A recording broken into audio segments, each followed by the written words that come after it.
জিন্দিগি দরকার বাপ, খামখেয়ালি জীবন অনেক দূর চলে গেছে।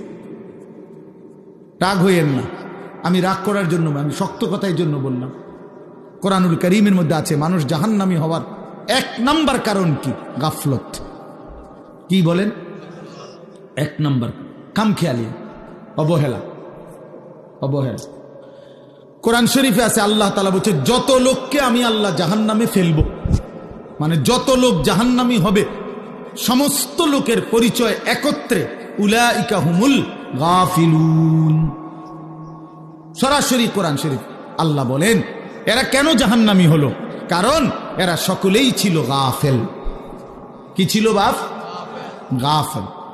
কোরআন শরীফে আছে আল্লাহ তাআলা আমাদের নবী সাল্লাল্লাহু আলাইহি সাল্লামকে বলছেন, নবীজিকে বলছেন, আচ্ছা নবীজি আল্লাহ তাআলার স্মরণ থেকে গাফেল ছিলেন কতক্ষণ? সপ্তাহে কোন দিন? 24 ঘন্টার মধ্যে কখন? কখনোই না। আম্মা জান আয়েশা রাদিয়াল্লাহু তাআলা আনহা বলেন